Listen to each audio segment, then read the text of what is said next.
Welcome back. Still trying to get back to... Oh, God, did I just bump the mic? Still trying to get back to where I was at the end of the recording session that I totally lost. Or rather didn't capture properly in the first place. And we're totally choosing what we should give to Chloe. And it's going to be the pirate photo. I mean, look at those little babies. Oh, they're so tiny. Yes, yeah, I just said we're doing it. We're doing it. We're fucking doing it. I still have that photo of Chloe and I as pirate tweens in my dresser. We're still a little doughy-faced and goofy, but we're both smiling bright. It's one... Oh my God, these burps need to stop. I am plagued with burps right now. It's one of my favorite pictures of us together, but I have so many great photos of Chloe to hang on to while she's gone. I think that would be a sweet way to keep me in her thoughts.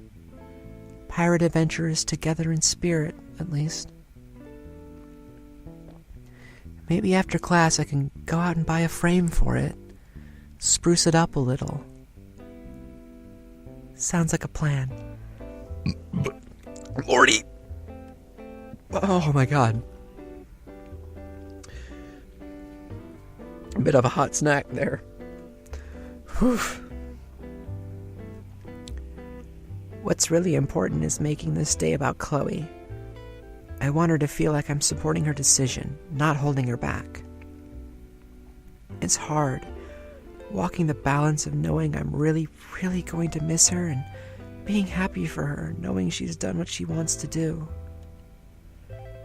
Chloe deserves the world and more, but I just hope her happy ending isn't one where we're apart.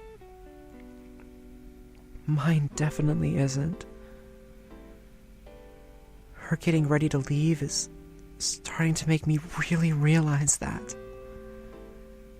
I'm starting to think I should have put that into words before this week.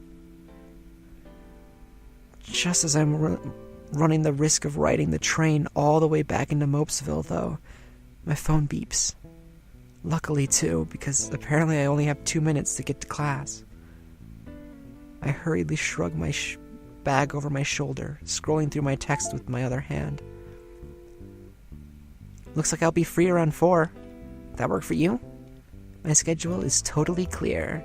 I'm at your beck and call. Intriguing.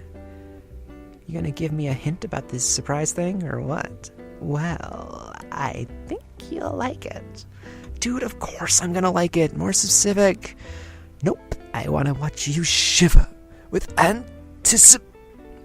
You're lucky I love you because you're a pain in the ass. Just finish the day. Oh, whatever, okay? I'll see you at 4.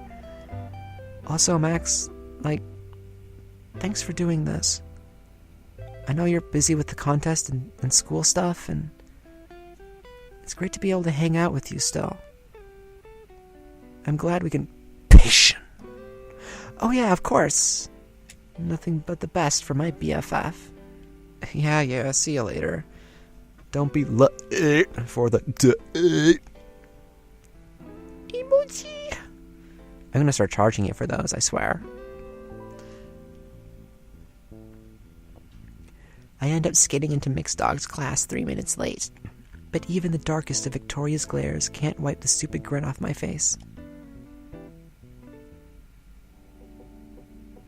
It's 10 minutes to 4, and I'm actually starting to hope I can rely on Chloe's chronic lateness. I end up getting into the boardwalk later than I expected, scrambling to get my work done for class tomorrow and getting caught up in brainstorming for the contest. In the end, I just decided to text Chloe asking if she would mind meeting up here. She's the one with the truck, after all. And it's faster than Blackwell's bus, even if its upkeep is similarly doubtful. I dare you to say that to my truck's face. But okay, we'll meet you at Boardwalk. It's so atmospheric here, too.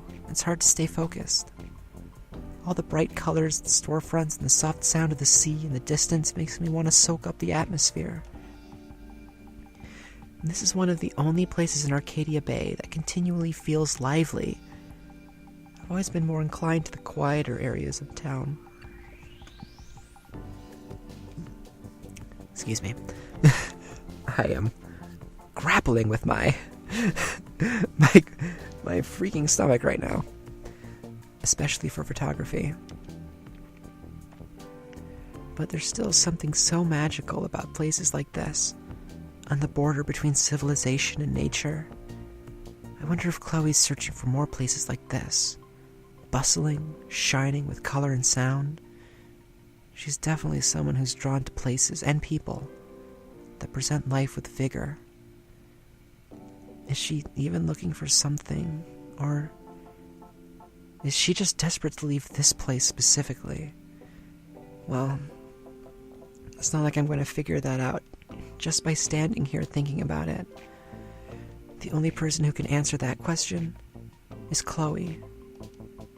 Right now, I need the time to make sure her gift is perfect. It was hard to decide what kind of frame to decorate the picture of tween Max and Chloe with, so in the end I just picked a simple one. As usual, it's what's inside that really counts. Even framed, you can still see the photos a little dog-eared and wrinkled from all the time we've had it. Hopefully, Chloe will find that endearing rather than careless. At the very least, it'll remind her that she's in my thoughts. I hope she'll like it. Just as I've held it up to inspect it, against the sunlight, I hear a shout from behind me. Max! I turn, quickly hiding both hands behind my back to see Chloe a few yards away, climbing out of her truck and beaming. Hey, I wave with one hand, trying my best to be subtle, slipping her gift back into my bag as she starts ambling over in my direction. I barely have time to look back up again before Chloe's right in front of me, wrapping her arms around my waist and lifting me nearly an inch off the ground. God, are you a sight for sore eyes? Put me down! Oh, I gotta shift, I gotta stretch my legs. Oh God, my knee. Oh, my knee. This homo is in pain. Physical. And some emotional. She does. Her hands still settled on my hips as she leans back to look at me, grinning at my half-hearted scowl. Don't pretend you're not happy to see me. Of course I'm happy to see you. That only makes her look more smug. So, what was the damage? Chloe shrugs. Well, I think 6 years were added to Rachel's life. She told me to say hi, by the way.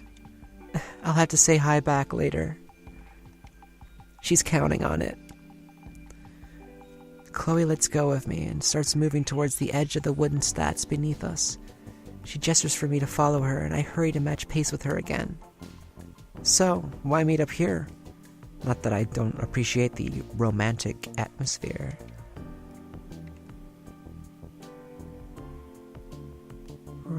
I can't remember. I think I selected romantic? Romantic? The more she sort of flirts with me, the harder it is to react to it. I gotta shift again. That was not conducive to me speaking into this microphone. Yay! Turning back over here and hurting my legs again. I'm suffering for you. For all of you. Even harder to understand what she means by it. She looks back at me, and for a second, something uncertain flashes across her face. Then she chuckles and looks away again. Chill, Max. I know how you roll. Dinner and a movie, right? I'm not even sure if that is how I roll. I'm not sure Chloe does either, and that's even less comforting. Another time, maybe. Anyway, I actually needed to come here to pick up a few things. Chloe's eyes light up. She turns to face me, back and elbows balancing against the fence that separates the sidewalk and sand. Like what? Like, new film and... She looks so eager. As usual, she's seen right through me. Still, it could be fun to tease her a little longer. And more colored pencils, and the mic was in picture. Huh? The mic was in picture. The mic was in picture. The mic was in picture. Sorry, I think I said at the beginning of this playthrough that I'm a really big Star Wars fan, or alluded to it at least. Yeah, it's just a famous, like, behind the scenes thing from the first movie. Look it up, yo. She's still grinning, but now she's starting to look a little unsure. I decide to cut her some slack. And something for you. She brightens, springing up straight again. I can't help but grin back, my hands coming up to wrap around my bag strap. Score! I knew it! Subtle as a sledgehammer, Max. When she comes up to me, all the way in my space, and eyes roving around me curiously, it's hard to stand my ground. I had to tilt my head back a little to look into her eyes. So, where is it? You sure you want it right now? Yes, give. One of her hands snakes underneath my arm towards my bag. I shiver involuntarily as it brushes against my waist, then smack it away, shoving the bag further behind my back. Farther behind. I said further. Wow. Oh my god, that really pisses me off when people say further when they're talking about a physical distance, because that's... Guilty as charged. Come on, Max. Show me the money. I roll my eyes, but she just beams insistently at me. I reach back into my bag and withdraw it carefully. Okay, but it's your fault that there's no element of surprise. Chloe rolls her eyes when she sees a frame, but she's still smiling when she takes it from me. She looks over it for a moment. Then her eyes widen. It's us! Yeah, baby pirates, Chloe and Max. She holds the frame closer to her face, looking over with new interest. God, when was this taken?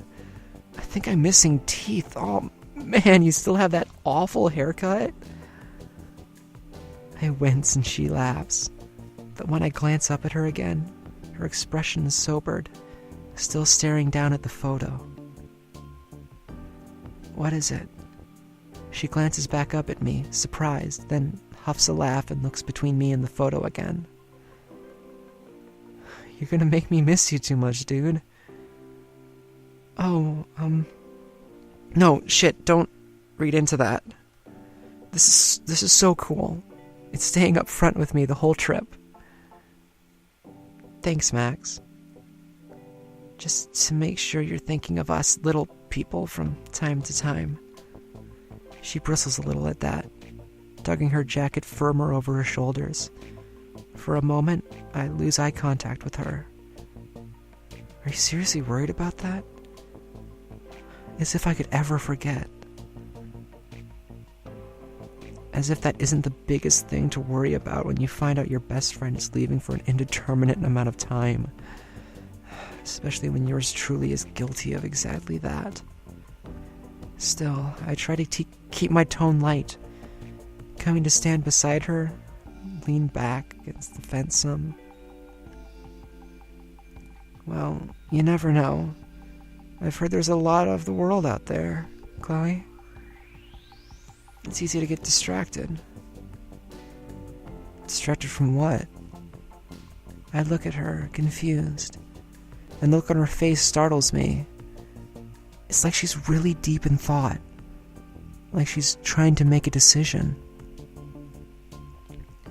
Whatever the decision is, she seems to settle on it, then looks back at me again. Her eyes are really determined and kind of intense. My mouth goes dry. I feel myself stand up a little straighter. Listen, Max. I wanted... She hesitates just for a moment, and in the space of that 1 second, her phone beeps. Her phone motherfucking beeps. It beeps, y'all. It beeps. That phone beep it's beeping. It's beeping. Oh, that phone. Oh, that phone. It's not a loud sound, but both of us jump. We glance at each other, and I giggle as she huffs and reaches for her pocket. My heart is beating way too fast. It's Joyce. She wants me home early tonight so we can make dinner together or something. I'd barely given any thought on how Joyce must be taking this. Now there's a pang in my chest. You should go. But we'll have tomorrow and Friday to hang out and work on the project. Besides, it's your mom. Chloe chews on her lip for a moment, then she looks up at me, suddenly bright-eyed again. Come back to my place. What? She grins at me, bottom lip caught between her teeth. Come on, it'll be great. And we'll make Joyce happy. You know, just like the old times, cooking dinner together, blanket forts, pillow fights. It's a Wednesday. I have class tomorrow, and we're definitely going to need to crack down and take the contest photo, too. There's really no time to be staging impromptu sleepovers. But Chloe's still beaming at me, insistent and almost coquettish. Thank you for using that word, by the way. Her eyebrows raised, one hand on her hip. If I say okay and regret it later, there's no one to blame but myself. Okay. But we can't stay up too late. It's like Chloe's whole body just illuminates. She straightens and claps her hands together like a kid, grin stretching wide across her cheeks. Yes! And without much more ado, she grabs my hand and starts dragging me back towards her truck. This is gonna be hella awesome, Max! Joyce will definitely bring her cooking skills if you're there. Here? I mean, you're not there yet, so it should be... I don't know. Whatever. If you're here, works too. Whatever. I'm not picky unless it's farther and further, in which case I'm very picky. And if you say you feel badly about things, I'm super fucking picky. I know that makes me a jerk, but still. I should definitely be feeling some regret or indecision about this poor choice of time management. Just like how I should have felt self-control a few seconds ago. But Chloe's hand is really warm in mine. Oh, so cute. So okay. I'm so full, I think I might never eat again. I'm going to end this episode there. Thank you so much for watching. Check out the game. We're not quite back up to where I was before, but I think one more episode should take care of that, which I think I will save for another night, another session. Unfortunately, gotta make sure this one actually came out and actually works. So thank you again so much for watching. You have to check this game out. It's a good time. And yeah, people should totally give me advice on how to romance Victoria more effectively. Just because it's I'm actually very intimidated by her her romance line. I'm kind of scared. I don't feel like I'm going to be very good at it. I'm very deeply intimidated by that. But hey, first we got to get through with my girl Chloe. So thank you so much. Thank you so much. And I will hopefully see you in the next video. Bye! Love is strange! Ooh, it's a gay old time. A dabadoo time.